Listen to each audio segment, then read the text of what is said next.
Добър ден, почитувани приятели!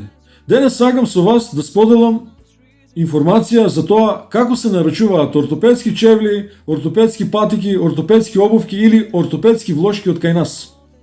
Многу луѓе кои имале проблеми биле на лекар специјалист, ортопед, педијатар или подијатар, независно, и тој лекар специјалист им запишал диагноза, например еквиноварус, халус валгус, било каква диагноза, и тој пишен документ ни го праќаат на нас во порака и ни велат за таа и таа диагноза колку ќе бидат ортопедските патки број 38.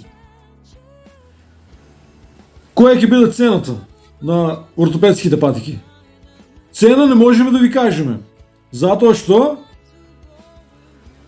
диагнозата е точно воспоставена можеби, но секој деформитет има степени.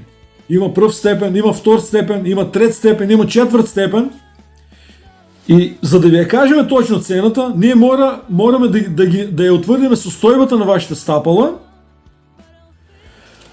Затоа е потребно, за утврдување на состојбата на вашите стапала, потребно е вие да испратите слики преку интернет, ние да направиме компјутерска 3D обработка или да дојдете лично кај нас да ги извршиме потребните мерења и тогаш точно ќе ви ја кажеме цената, но и ќе најдеме решение за проблемот со кој вие се соочувате. Затоа ве повикувам да закажете преглед кај нас на телефонскиот број 075 225 722 и ќе најдеме решение за вашиот проблем. Имајте убав ден!